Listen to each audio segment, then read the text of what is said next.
Good afternoon, everyone, and thank you very much for joining us for today's webinar. Today we're going to discuss how government and telematics can help your fleet management needs. My name is Kim Thoman, and I am a senior business analyst here at Fleetistics, and I will be your moderator, and I'll also be the co-host. I'd like to introduce also on the call Brandon Santiago. He will be with me to go over some of the highlighted features of the system before we get into a little bit more key dynamics that are going to be focused more towards government needs. So real quick before Brandon takes over, let's go ahead and take a look at the agenda today.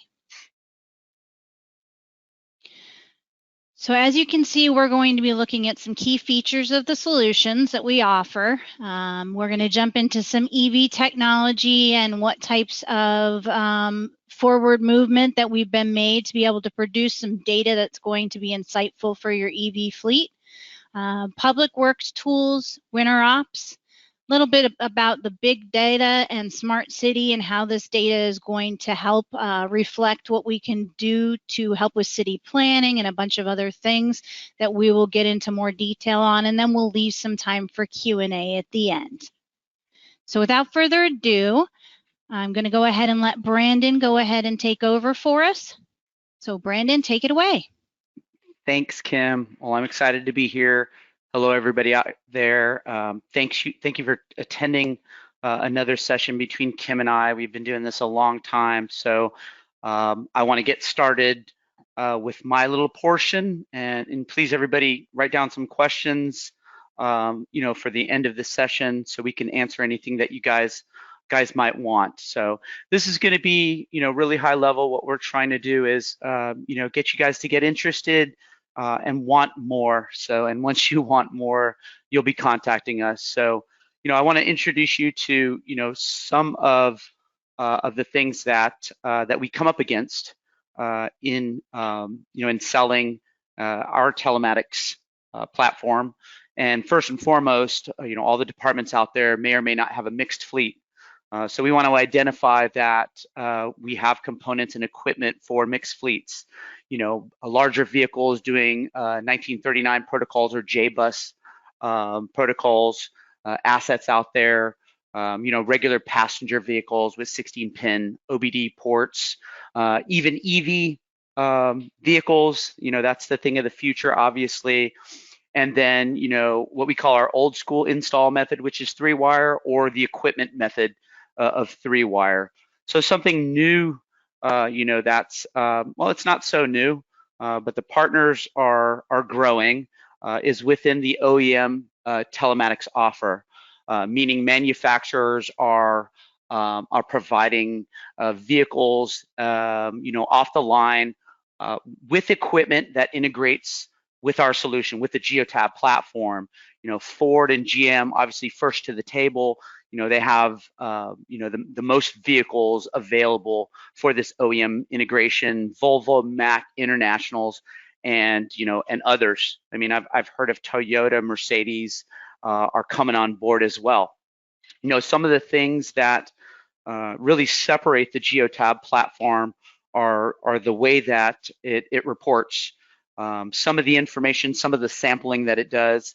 So the accelerometer has a lot to do with, how these devices are reporting G-force events, the ability to give you, the accident reconstruction. Some of the information that you'll get is, harsh braking and cornering, acceleration, things of that nature. And along with that, and the way that we obtain that is through the patented algorithm that Geotab uses, and what we call the high definition logging, which is a 1-second resolution. And that what we call our patented curve technology. When we're looking at everything, there are a lot of features, overwhelming, and that's what Kim and I are here for. Really to kind of listen and consult each department with the the features that are out there, active tracking, a predictive algorithm. A lot of a lot of companies and governments like to take the data on the back end through the API, which is free. That's a great thing. Devices that have a Wi-Fi component Of course, we just got into the OEM piece, and this is fun because we get to work all over the board, off the road. I'm not too sure, and we'll elaborate more if governments have an ELD or an HOS mandate. But just to let you guys know, if you guys know anybody out there that's outside of the government space and that need the hours of service or the electronic log information, get with us. We can do that as well. We do a lot of integration in-house, and Geotab also has a lot of marketplace partners that do integrations that we can discuss. So as we're looking at what makes us different, and it definitely is the resolution, the tracking information that we get historically, the live information that we're getting, as these vehicles are tracking. So the one thing that I tell everybody is what makes it different is behavior-based tracking. You'll get information sent very often. So we have kind of three components to it. We have, a device transmission rate. We also have a map refresh rate. And with those components, you're getting a second-by-second tracking, meaning historically I can look at information throughout each of my vehicle's days to see, when they got to a location, and really get to determine where they were every second, of the trip they were during their day. I talked about this when we were talking about accident recreation. Being able to look at something that has happened in the past, in the private sector has saved companies just to determine the information that we're getting from a change of G-force event or a mileage, a speed change based on a certain time frame. So we have all kinds of reports. This is one example of a really good visual report of where an impact happened, and basically what we call a speed profile report to determine what the speed was before the incident and post the incident. And one thing I just wanted to add to that too is we know that the cost of litigation can be extremely high, and depending on if there's a fatality or not, it may be or not involved in this accident. Yes, some can look at this as a liability. On the other hand, it's also a way of determining fault. And if you happen to be at fault, you can save a lot of money in court fees and going through the time and everybody else's time that might be involved in this to find out that it's better if you just litigate this and take it outside of court. So there's a lot of cool tools that this can be used for, and it's a very, very insightful report that has been brought to many cases and need that it is demanded a subpoena, that it is present at the hearing. So very valuable information to have. Yeah, that's absolutely true, Kim. I mean, we've both been in the industry so long, and both had dealings with different types of accidents, and been able to provide some really detailed information. You're either at fault or not at fault. So analyzing these accidents has a lot to do with the data that we're pulling. That high resolution data is able to give you information that happened at the time prior to and post the accident. So you are seeing a visual of the history of where the vehicle was at. You are getting log data from the vehicle based on every second of information that we can provide, graphs and profiles that will allow whoever's going to be overseeing this accident to determine what their next course of action is. When we look at a fleet, we're really trying to determine who are my bad guys and who are my good guys, and what we want to see is everybody be top performers, and sometimes there's gamification options that you can really push out there to your fleet drivers to be able to look at where they are, where they stand amongst their peers. So this safety scorecard, and Kim has a lot of history with it, can really be customized to to every company and fleet's needs. Determining what what factors are more important? Is speed more important? Is accelerometer more important? And that will determine that score. But it's not locked in. We have a lot of different reports that are templates, and then we could take those templated reports, export them, kind of customize them to the fleet needs, re-import them into the system, and now we have a report dedicated to the department or to the company. Another thing with the scorecard is we're able to prepare these reports and schedule them on a regular basis. So you don't have to have users that are essentially logging into the system. What you can have is information being delivered to different users out in the field, and then able to determine what course of actions they need to take. Yeah, and to exactly what Brandon said, a lot of times it's not that you have bad drivers, you may have just some drivers that have some bad driving behavior. So this gives you an opportunity to identify those coaching needs. And once coached, typically your bad driver will turn into one of your best. And if you bring, like he said earlier, gamification, make it more of like competition within the organization, people get very, very on board with that. Nobody likes to see themselves at the bottom. Yes, we have GPS devices and asset devices, but we do a lot more. I mean, there is a whole ecosystem of technology that we have to offer. So, in-cab technology, in-cab camera technology is something that's a rave these days. I mean, everybody wants that information, the visual information to go along with the data that's being provided. The motor pool key, what's it called? The keyless? The keyless solution is also something that is kind of new to us, but that's being pushed out there.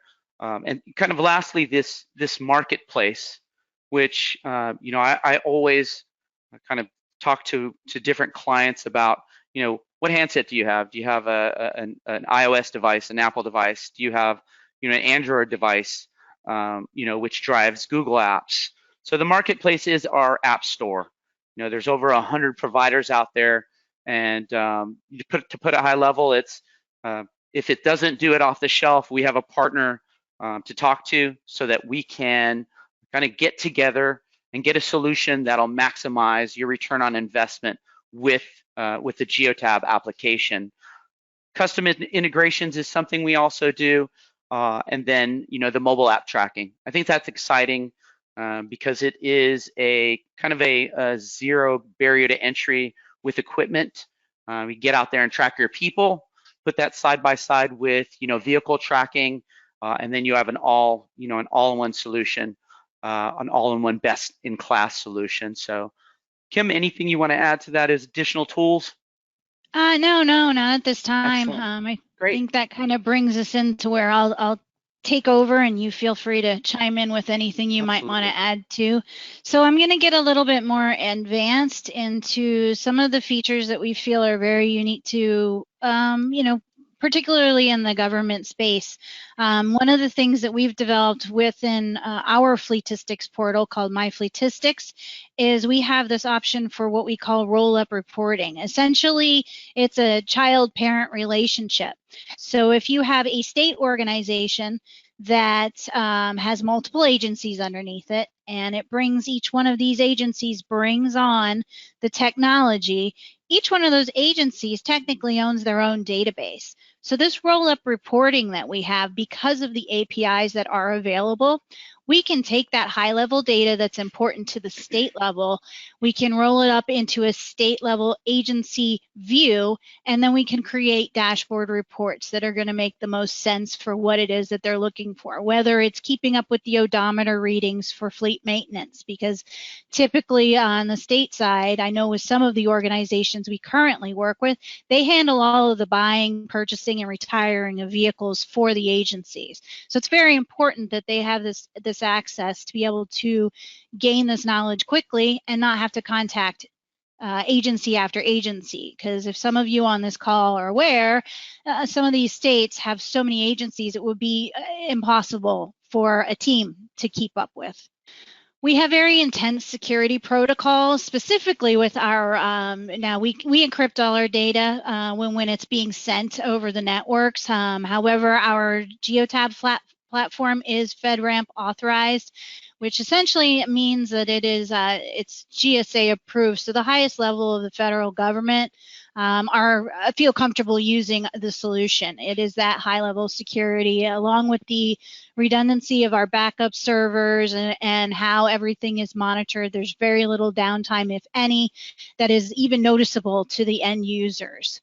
So we take reviewing and constantly updating, improving our security protocols to maximize. As quickly as this technology changes, the security protocols change, we stay on top of everything so that we are always kind of up to date with what the next new scare is, or breaches, or you know, whatever it might be that's trying to hack in. So we're very aware of and conscious that this is something that needs to be brought to everybody's attention. That kind of leads us a little bit into just enhancing some of the information that Brandon was talking about earlier. He had mentioned EV technology. So we do have industry-leading EV technology available in that we provide live streaming of the battery levels within organizations. There's a term that they use in the EV space called range anxiety. Basically, for those of you who may or may not know, it's that fear that, you know, your employee is going to be out there and there's no charging station nearby and their battery's going to run out of energy. So it's very real and it should be addressed. So there are tools that we have put in place because not everybody is comfortable. Yes, states and counties are mandating that certain percentages of the fleet be brought into the EV space. Well, how do you know which vehicles are going to meet the criteria and which ones aren't? So what we have actually done is we have developed this EV suitability assessment, EVSA for short.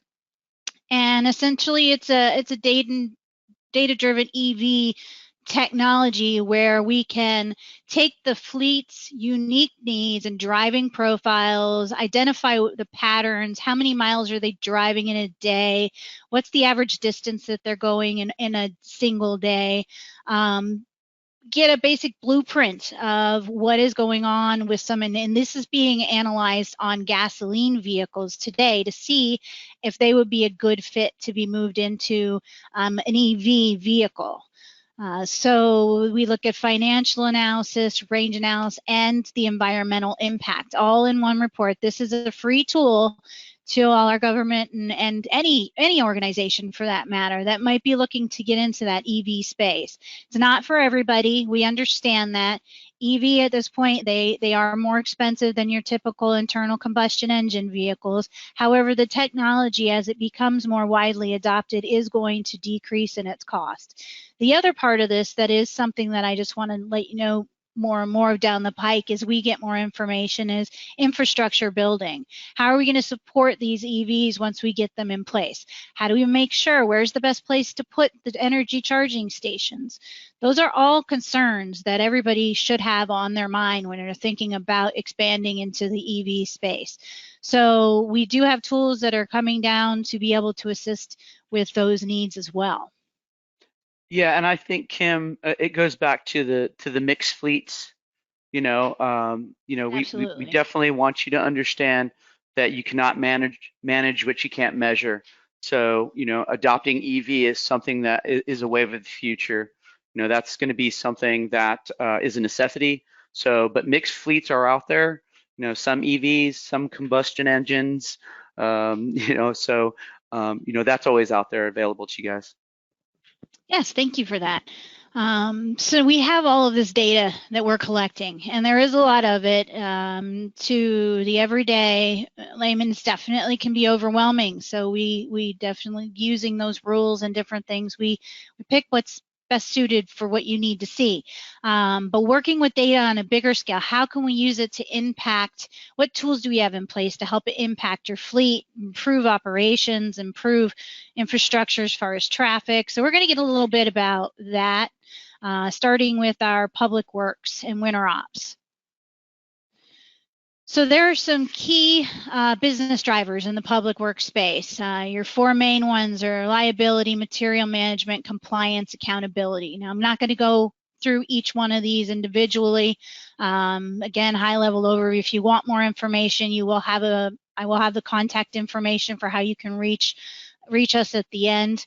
But how do we achieve it? So under some of these, I'm just going to kind of talk about them. So between trip detail reporting, and all of this is coming from a database. There's only one tool additional that you need, and I'll get into that in just a moment.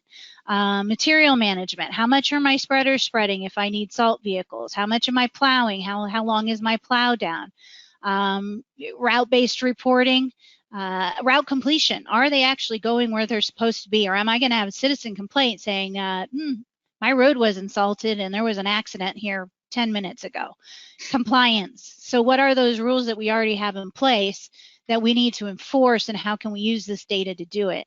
And then, of course, using the customized reports that are required for by legislation to be able to hold you accountable as a government agency. So when I talked about what you need to be able to expand into the public workspace, now your vehicle or device would have to be on a special program that is designed to record all of this information, because once you incorporate this, you're collecting a lot more data than just the average device would. You're connecting basically what we call an IOX works.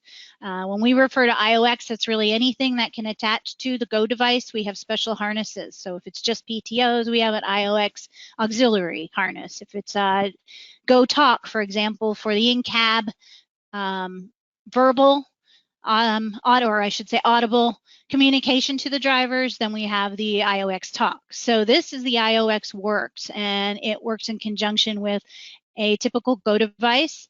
Any T-harness you need. Typically, you're going to see the public works vehicles being used on heavier duty, so you're going to see this J-bus harness. You've got your spreader integration cable.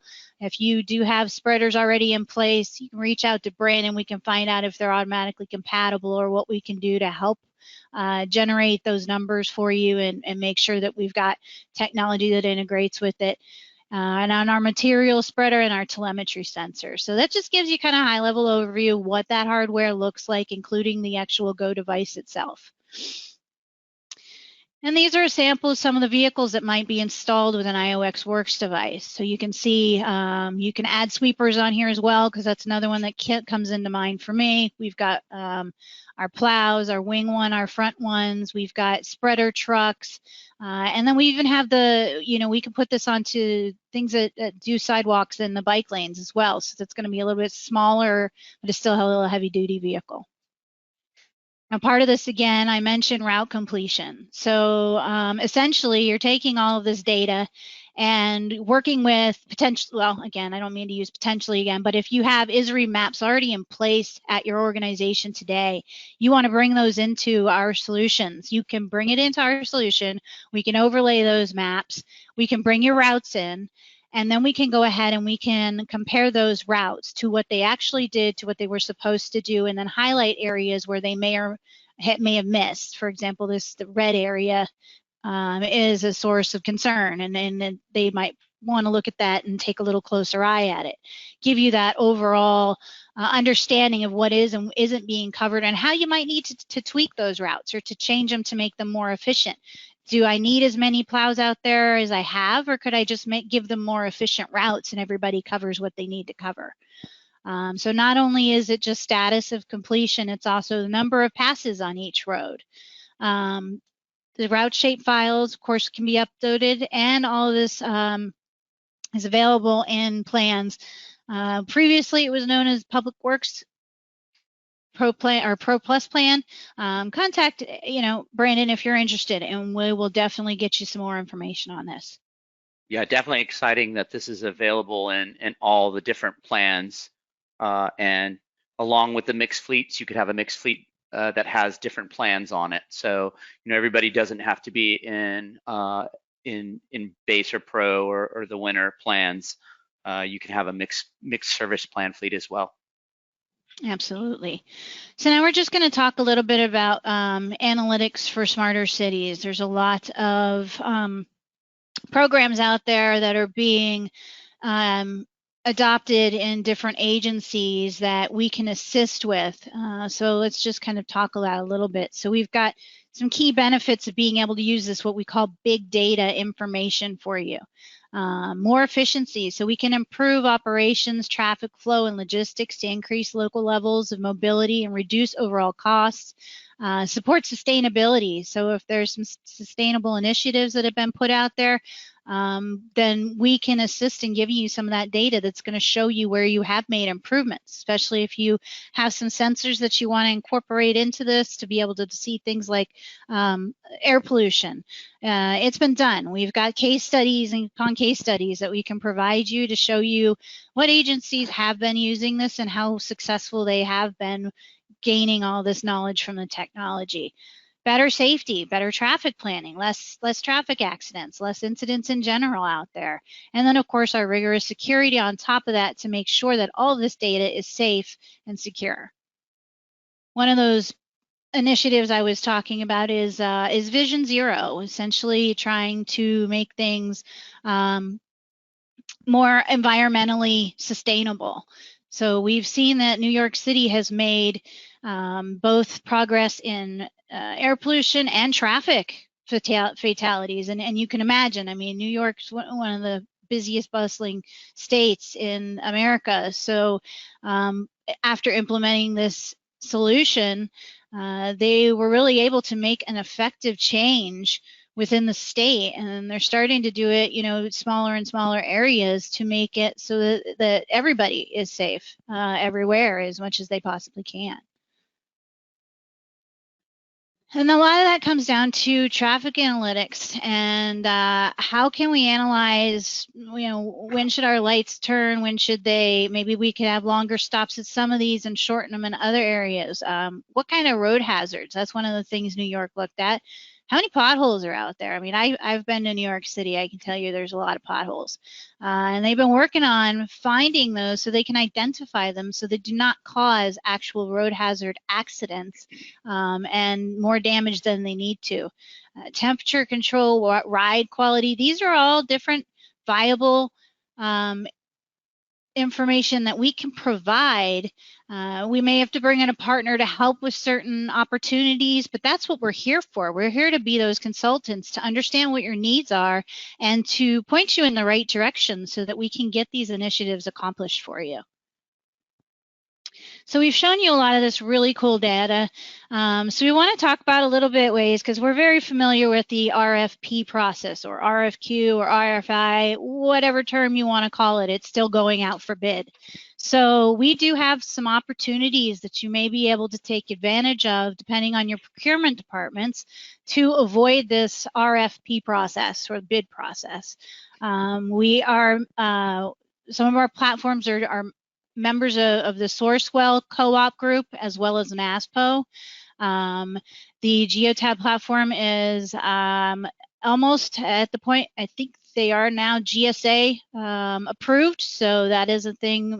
So if you're on the federal level or anything along those lines, really that's one. And then we have certain state contracts that are also able to be, for lack of better words, piggybacked off of, and they can be also tweaked to conditions if there's some certain red areas in those contracts that are there to make it right for the state, but that is now available that you can do today.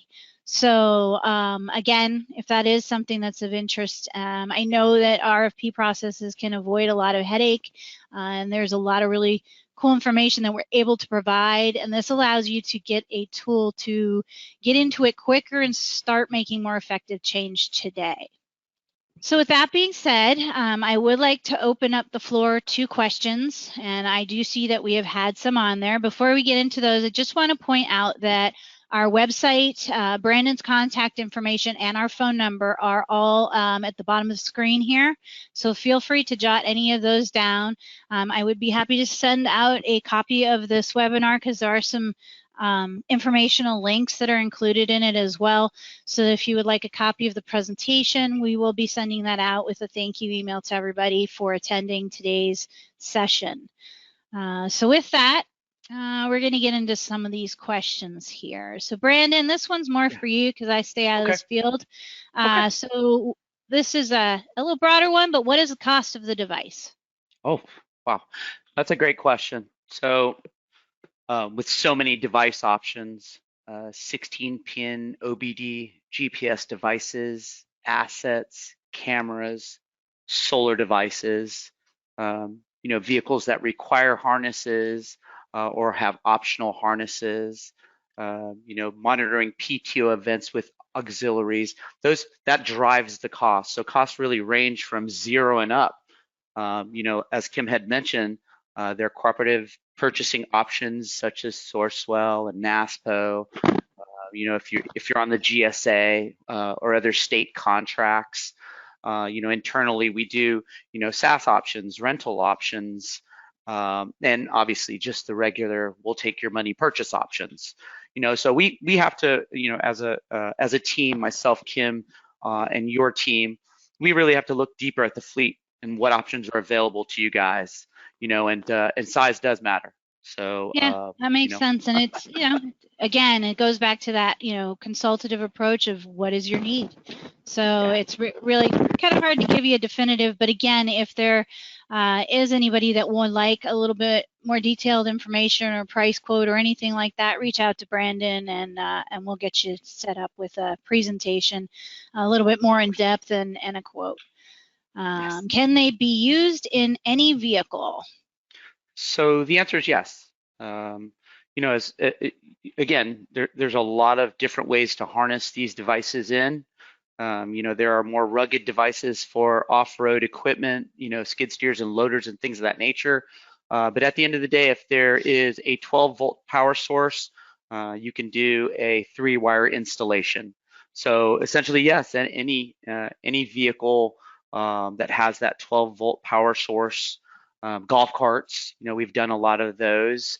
Kim, anything else you want to add? But Yeah, I mean, no, the I answer mean, is we've got, yes. yeah, absolutely. I Yeah, agree with you. yeah. And, between we have battery, we have Mhm. solar asset trackers. So yeah, essentially yeah, any Anything out vehicle. there, 12-volt and up. Yes, yes. All right. So next question here is which OEMs do you work with? Well, Ford and GM are the largest, of course. So, they have the most to offer. And then, you have your Volvo and your Mack and your International. You have more that are coming. I've heard Mercedes and Toyota. So, moving forward, that is a wave of the future. Someday, who knows when, everything will be, unless it's an older vehicle, because there are specifications for vehicles from the OEM that have a qualified device, an applicable device. So Yes. we're going to be working with more. Geotab announces that all the time, and then we get more excited just about that barrier to entry being zero. It's already in there. Does do a little, it does a little bit different as far as some of the data that you get, but it's getting closer. That's Kim and I's opportunity to kind of explain to you what we're able to provide with with the OEM solution. Yeah, absolutely. We can get into a little bit more detail on that, but we also are very, very aware, having worked with, we've combined, we've been in this business probably almost 30, 40 30. years. Yeah, 30 Mm-hmm. years for Yep. sure. So, it's just, we know that there's mixed fleets out there. So you may have some Fords, some GMs, some Toyota, some Chrysler. So the nice thing with this is that if you have some newer of the Ford or GMs, those types of vehicles, yes, we can put on the the OEM program and use the device that's built in. And for your other vehicles, we could put in another device that would suit your needs as well. It's just going to report like our other standard devices would report. So there will be some differentiators between those, but like you said, the technology is getting closer and closer. I'll take the next one. So do you integrate with a driver scoring and training service? So Brandon mentioned that marketplace that we do have available. We do have a few different partners in that space that can help with different types of driver coaching, whether it be sent videos for to have that Just have what do some you training done. yeah, Yeah, to have some a additional trigger for training or training. that Yeah. rudimentary training, or if Hmm.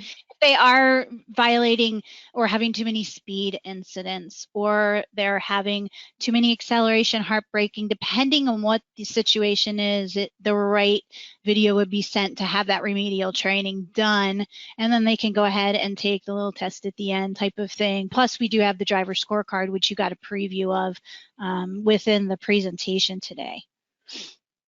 Is 24/7 support available? Yes, it is. There are certain plans that offer you 24/7 available support, so that is not a problem. We work well within the United States and Canada, and expand further and further on a regular basis. So we need to be able to support different time zones and have that capability. If you need 24/7 support, it is available to you. Do you offer mobile app tracking? And yes, we do. So Yes. Brandon, you Yes. want to talk a little So more about that one? sure. So, I've been in the industry a long time. Mobile app tracking, to me is two things. Am I tracking my fleet with a mobile device, based on that device's information, or am I looking up the geotab information through a mobile app? Both are available. And a lot of departments use them side by side, just so, hey, if I have feet on the street, boots on the street, I could see that guy walking around, and then I could see his vehicle, how long has it been stopped. So if you're interested in mobile app tracking, definitely getting in contact with us. We have some options for you for sure. Yeah, and there's one more thing I wanted to add to that too, because it just kind of adds to that. Yes, I think it's important if you're going to use the mobile app tracking to also have something in the vehicle. But mobile app tracking is also very important if you have field service workers who their vehicle might be parked for 4 or 5 hours, but then they're working out, walking through a pump station or an area around the way. Something happens, our mobile app has an SOS button built into it. Yeah. So that would automatically notify whoever is in charge back wherever it needs to that, hey, I've got a man down and we need to issue some EMS or get help out to him. So just kind of wanted to add the benefit of having both the mobile app side of it and the vehicle side of it. Great point, Kim. SOS is definitely huge. We would have been doing a disservice to say mobile app tracking without the man down solution that's built into it. All right, and the final question I have on our docket today, if you will, is do you have dash cams? And you talked a little bit about this at the beginning, but they might have joined a Yeah. little later, so you want to just kind Okay. of give them the rundown? Sure, sure. Cameras seem to be very popular these days. Being able to have a visual of an event, being able to, pull some data down and, see what the vehicle was doing, should there have been an incident, an accident, things like that. Get a bird's eye view of what the driver's doing at times. So, really based on the camera objective, we have a few out there, whether it is you are looking for some AI information, or you just want it there for, insurance purposes. That would be something we'd need to discuss further, because the costs range and the features and functionalities also range. But they all are basically, forward facing and cab facing, and have the ability to build out, expand into, backup cameras and side cameras and other type of cameras, to be able to monitor via video. All right, great. And it looks like that is our last question for the day. So again, this has been recorded, and we will provide a representation of the presentation after this is posted. I want to thank Brandon and everybody for attending our session today, and we do hope that you will join us for our future viewings. Thank you very much, Thank you. everybody. Thank you, everyone. Have a great day.